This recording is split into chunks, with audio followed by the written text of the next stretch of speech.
Hey everybody, it's Dag, and if you're new to my channel, welcome. If you're one of my longtime followers, welcome back. But I want to do kind of a fun and wonky video about why I like the Academy of Model Aeronautics so much. But I also want to put some things out there that I have heard and I think about that generates thoughts and conversations and debate. And I hear an awful lot, being a person who produces content for YouTube and have my Facebook and my Patreon. And I like to kind of keep buckets of the good, bad, and the ugly that people say about the Academy of Model Aeronautics, the AMA. So let's get into this. So if you don't know who I am obsessed with giant scale model aircraft. And they got to be electric, okay? And I know I get a lot of hate from that. But my obsession has been to be able to fly my model aircraft and fly them safely and have an organization that will protect me and be kind of my voice in Washington. And when the AMA got their CBO status, which I'll talk about a little bit more in a minute, their community-based organization status, I'm not sure how many people knows what that means and how important that is for model aviation to survive, okay? So when I build ginormous airplanes, there's a safety thing. I shouldn't say a safety thing. There is without a doubt, a target on my back by people that are non-model aviation people. They look at me build these ginormous airplanes and they're like, oh my gosh, that guy could load that up with C4 and it could be dangerous, or that guy could do something stupid with it, or he might not even know how to fly model airplanes and this is his first trainer. There's a massive responsibility in flying giant scale model aircraft. And the AMA has created all the regulations and everything for me to safely fly my airplanes. And the FAA and government basically wants to see an organization that's looking at a way that we can safely navigate the National Air System, the NAS. So when you think about having the right to fly at your airfield, having the right to fly in your backyard, having the right to fly at a cornfield, as long as you're not trespassing. Those are topics I hear people talk about all the time in my world. And I do get a lot of emails from people telling me that I'm a hack for the AMA, and other people saying, Damon or Dag, I really love what you're doing when you talk about the AMA. So, but there's also a side of me that love what I call my smaller airplanes, even though this Flex Cessna 170 is a big airplane. I love anything that is radio control, folks, okay? And for us to have the right to fly one in our airspace isn't just a God-given right, okay? There are street lights were created at intersections so that people could, in an orderly fashion, go through a intersection. I remember my mom, who is long gone, she told me the first time she came up to Indianapolis from a city called Tazewell down in Crawford County, southern Indiana. My mom drove up here and got pulled over by a police officer on a motorcycle, and he says, what are you doing? You're running every stoplight. And she had no idea what a stoplight was. And she was so offended that they would try to tell her what to do. How dare them tell me what I can do with my car? So there's always going to be rules and laws out there for us to safely navigate things. With all of the airspace slowly getting filled up commercially, we needed to have a voice in Washington that would protect us in the hobby world or recreationally, okay? So when it came out that the AMA got their CBO status, I thought it was one of the greatest accomplishments the AMA had ever done. Now, forget all the other work that they've worked on for the last 10,000 years, because there's a lot, and I'm going to touch base on some of that stuff here, okay? But for them to become a community-based organization is just one of the most important things for us model aviators to be protected from losing our rights to fly. Now, I'm going to come back to this slide a little bit later, but what I want to do is I want to share the crazy things I have heard. So, and I'm going to make this full screen here, folks. So, the AMA has done nothing to fight the FAA, said by a non-member. Well, first of all, if you're not a member of the AMA, you don't have a voice of what the AMA should or shouldn't do. Okay, the AMA is designed for its members, to protect its members. Okay, the AMA needs to ensure all of the airspace is protected for all modelers. AMA supports and fights for their members, like I just said. Okay, folks, I want you to understand that the AMA, if you're just wanting to fly in a cornfield and not be an AMA member and get mad at the AMA because they're not helping you, you're irrelevant. You're not a member. Okay, the AMA needs to sue the FAA. It was Congress that mandated the NASB regulated, folks. It wasn't the FAA. The FAA does not have enough people to even police us. I've got people I've talked to at the FAA, and they just want to leave us, the modelers, alone as long as we do it safely. Okay, the AMA has done nothing. Basically, the AMA has done nothing. We're a CBO now. Okay, anything with the FAA or DC takes time, folks, and it's incredible how long it takes. The AMA needs to buy all the flying sites to protect model aviation. Well, the AMA is not in the business of buying real estate, folks, and I don't know how many clubs there are. I think like 2,000. So I'm not sure what our dues would be. You know, what would be paying yearly for the AMA if they wanted to buy all the flying fields. That goes into my next little bullet point here. The AMA costs too much. The AMA is just a money grab. The AMA is just insurance. Now, I don't know how many people are going to get the rest of this video because I love to do visual learning. So I'm going to try to take you through the way I see the AMA. Okay, this is just my personal belief of how much value there is in paying our $85 dues a year for the AMA. Okay, so when we think of the AMA, a lot of people probably never think about the people that do free flight. Now, look, the AMA was gracious enough to give me a link to their, oh gosh, I just went completely brain dead, to their website where there's a whole bunch of pictures, and these are all open to the world. So if you're in one of these pictures, you got your picture taken at an AMA event, so I hope you're okay with your picture being on this. But basically, I got a link to thousands of pictures of AMA events, okay? So this is free flight. What's really cool about this picture to me is there's younger people in this picture. To me, what's really cool is the AMA needs to get younger people into it for us to survive. Like, we can't be just a bunch of old farts sitting in a lawn chair next to our 45-pound P-40 that has a wing load of 70 ounces and will crash most likely the first time you fly it. It's got to be youth and younger people getting involved, okay? The AMA is outdoor free flight. If you've never seen this, folks, this is really, really cool. The AMA is control line planes and control line speed. If you've never seen control line speed, you're missing something because it's incredible. If you've never seen control line aircraft carrier, it's really cool, folks. The AMA is scale, okay? The AMA is soaring, okay? The AMA is the youth, too. There's Camp AMA, where they bring out a whole bunch of kids, and they all learn about model aviation. But here's something that even I didn't know existed as a member until I really started talking to some of my friends at the AMA. And this is this cool members guide.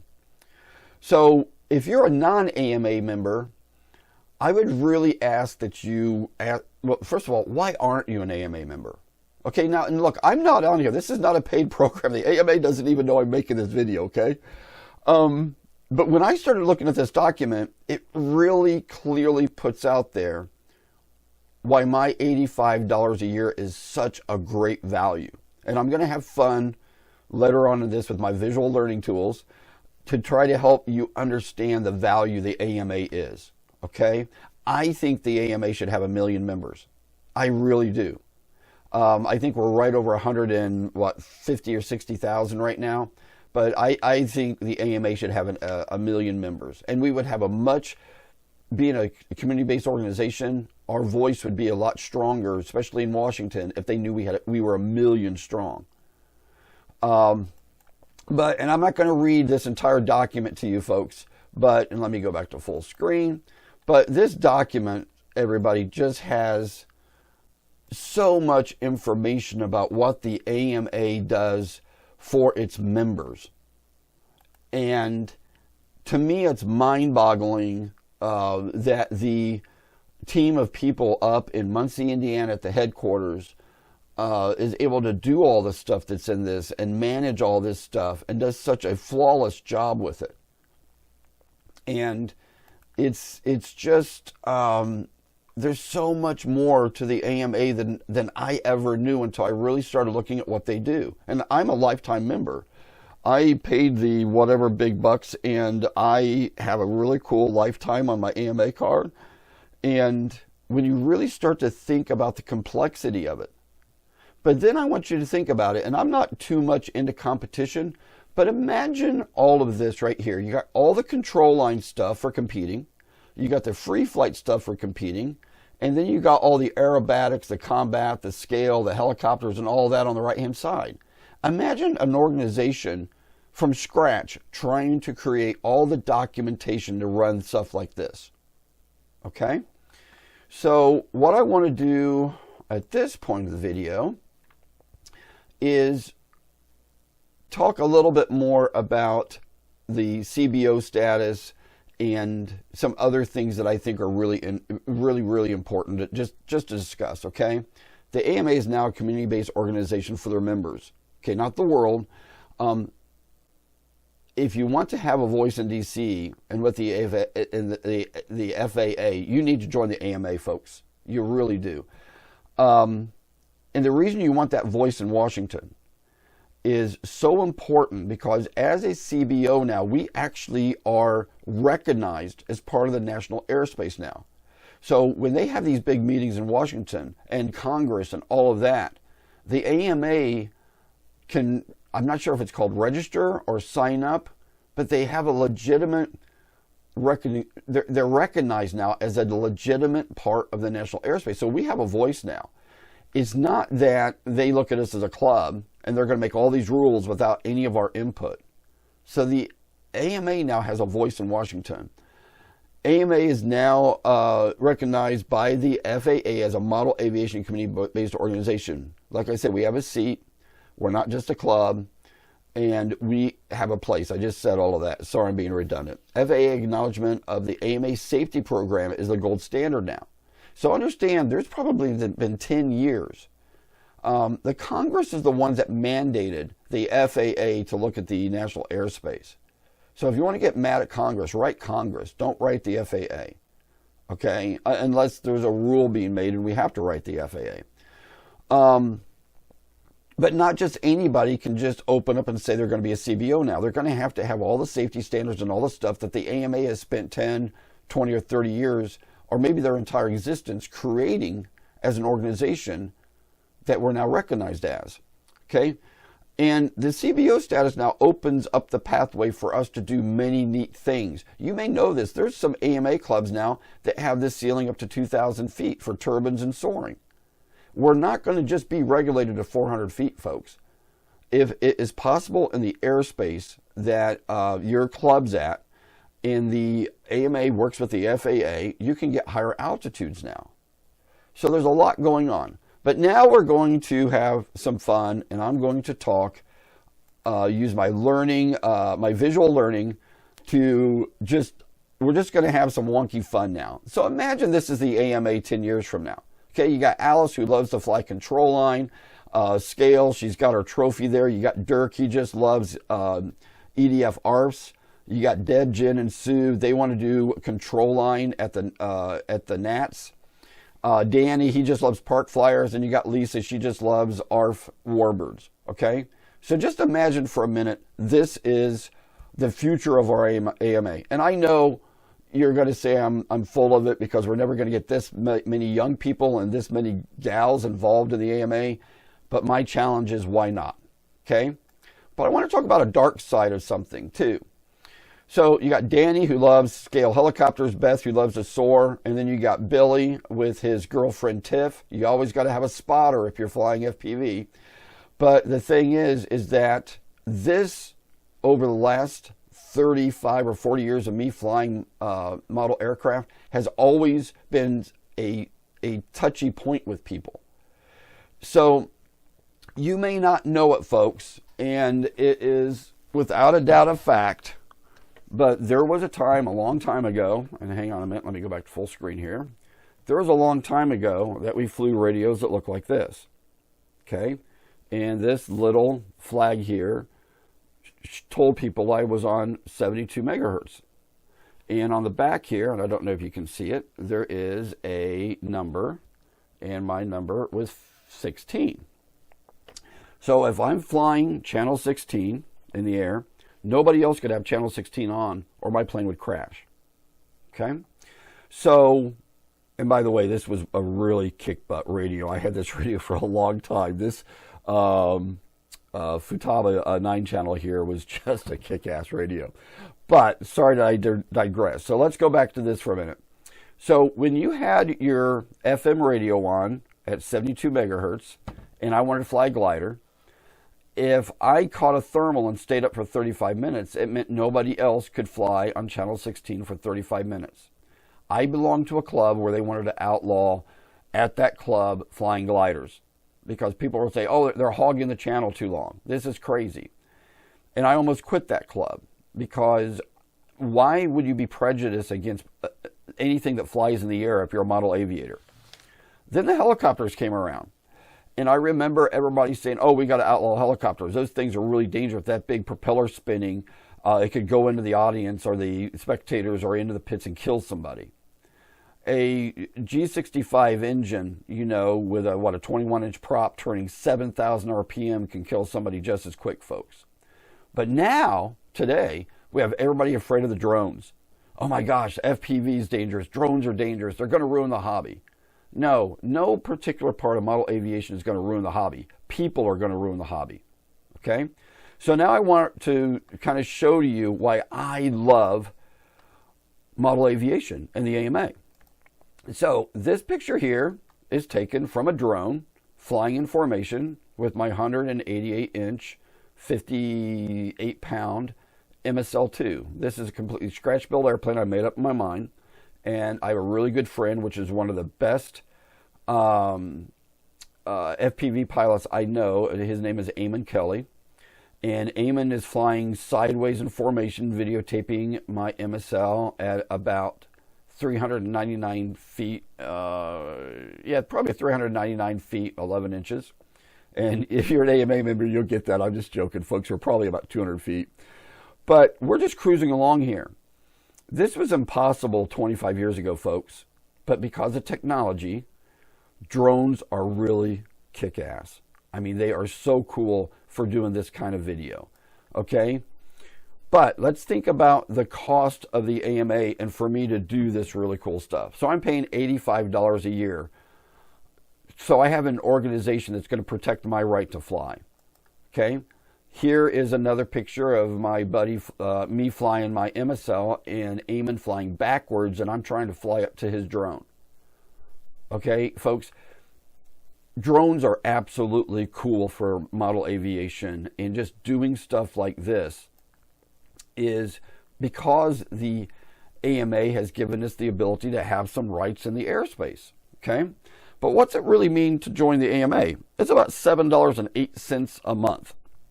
And this is where we're going to get wonky in this video, folks. But what else costs? What do other things we pay for in a month cost? Okay, I've got a friend that spends $55 a month on karate. Okay, $7.08 a month to join the AMA looks pretty cheap at that point. I've got a friend that belongs to some type of an intramural basketball thing where they play basketball. He's paying $19.50 a month for his dues and to join that. $7.08 a month does not sound that much for the AMA, folks. You're going to get your kids into tackle football. Forget the equipment and all of that. Just the dues. $26 a month. Okay? You could get that kid an ARF cheaper than all the equipment he needs to play football and have him join the AMA, and the parents would be saving a little bit of money. You belong to the NRA. Okay? It's cheaper, but they have 5 million members. It's one of the only things I found that was cheaper than the AMA, folks, joining the NRA. Okay? So $3.75 a month. You're going to play golf? You're going to spend $75 a month. And I've got a friend that said he paid $75,000 to join a club. This. And I'm not knocking golf people. I know there's a lot of people that love golf, but I would rather be building a 190-inch Stuka than I would be chasing some ball around for 3 or 4 hours. Now, if this gal was the one driving the golf cart, I might want to try to get into golf a little bit more, but I'm digressing, and in no way am I trying to be politically correct here, folks, okay? Let's say you're a gamer or a hacker. I've got a friend that gets on some shoot-'em-up game and spends the whole evening chasing people around and blowing them up, and he pays $75 a month. That $7.08 seems pretty cheap, folks. I've got another friend that's a prepper, and he's preparing for the end of the world, which is probably smart. I think when the end of the world hits, as long as I'm flying one of my giant scale airplanes when the nukes go off, I'm going to be happy. But $7.08 a month to join the AMA is cheap compared. He belongs to a website that's continually giving everybody updates on the state of the planet. He pays $13 a month for that. I've actually got a really good friend. I wish I could use her name, but her and her dad restores classic cars. And there's some gearhead club she belongs to, and she said she pays about $9 a month for that. So AMA is still cheaper than that. Got another pal that's in the Sports Car Club of America and does different type of car stuff. He said the minimum he pays a month is $12, so the AMA is still cheaper than that. And if you think about building a car like that, you could build a crap load of Zeroli airplanes for the cost of that car. And this is cool. When I reach out to all my friends and say, what kind of clubs do you belong to? There's a gal and her husband that restore old vehicles, or she belongs to a museum or something, but they do old vintage military vehicles. And she said when she breaks it down, it's about $9.25 to do that vintage stuff. If you're going to take your kids out to Applebee's once in a while, you are spending at least $70. Okay, and now the cool thing here is little Ricky there, he's an AMA member. He's got his AMA t-shirt on. But I'm trying to get folks to understand, when I hear people complain that AMA is expensive, when you look at what we're paying per month, it's not that expensive. You're going to go gambling for a night? Well, you could go out and buy a lottery ticket for $2. And if you win the lottery, then maybe joining the AMA isn't anything you can bitch about. But I know people that do those online betting of the football, and one of my friends says he spends about $200 a week. And I'm like, well, how much do you make back? And he goes, pretty much nothing. He goes, it's just the fun of gambling. Folks, I wish I could spend $200 a week on my hobby.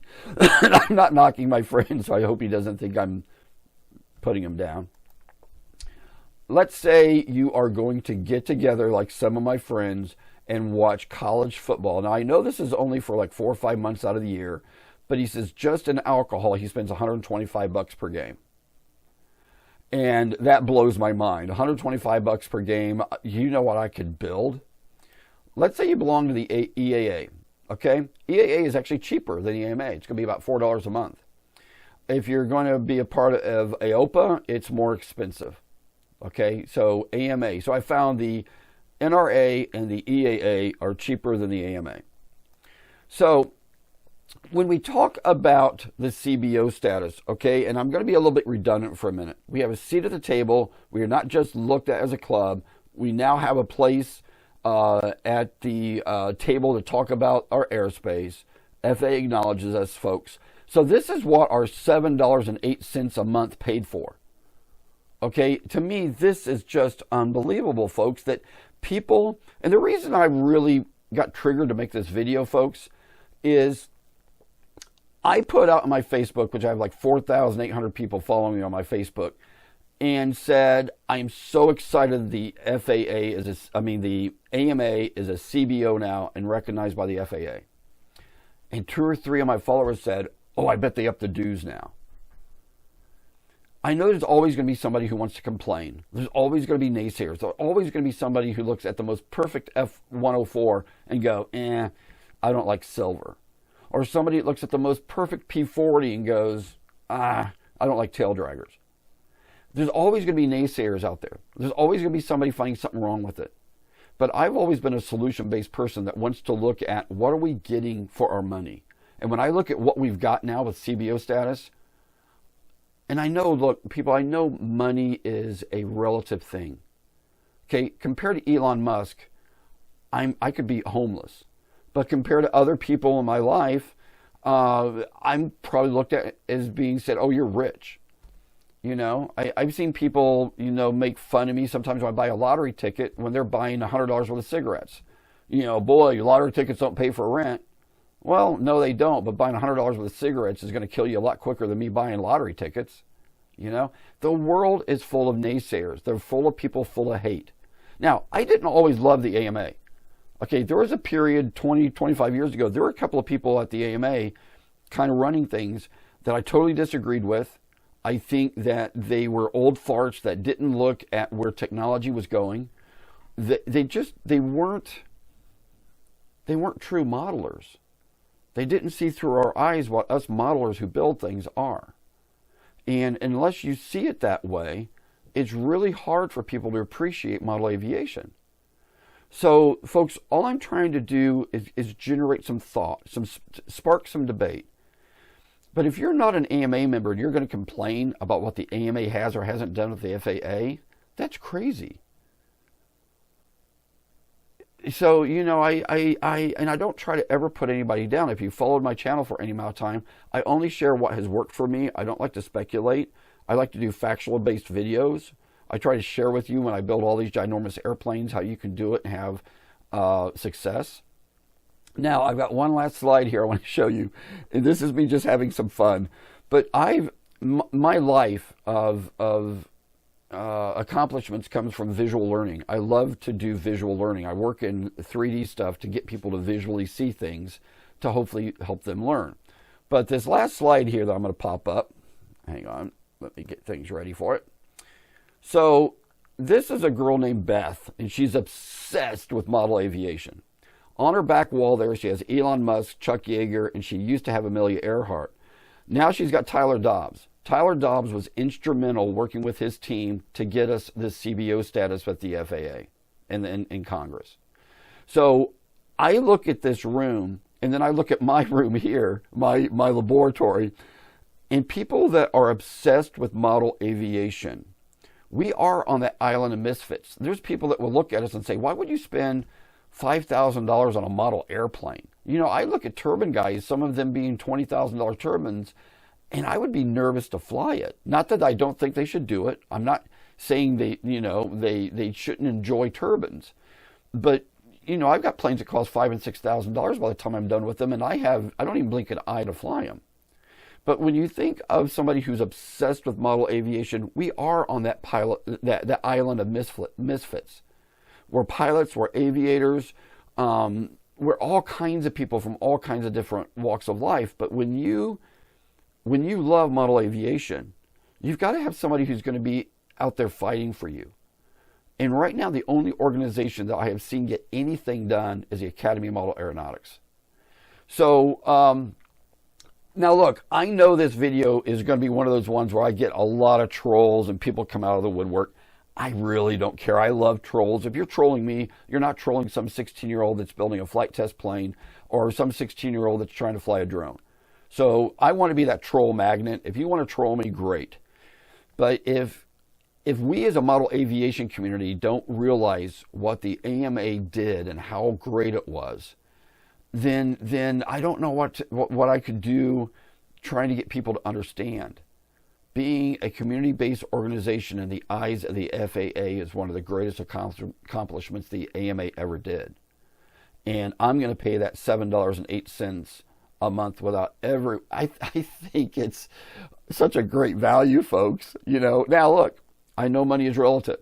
I know some of you are going to spend $100 a month on cigarettes, and you're going to say that $7.08 is stupid. But I'm going to wind this video down now, folks, because I could honestly talk hours about the value of the AMA. Okay, I hope you appreciate that this is a video that's not endorsed by the AMA. It's something I just wanted to make for my followers and my viewers. And I just wanted to get it out there because one thing that really gets under my skin is people that put things on Facebook. Maybe it's the Russians, I don't know. But people who put things on Facebook and put it on YouTube that are factually incorrect. And when I see people start to pick on the AMA and they're factually incorrect, it really burns me up. Because of the AMA, I can fly my giant scale airplane safely.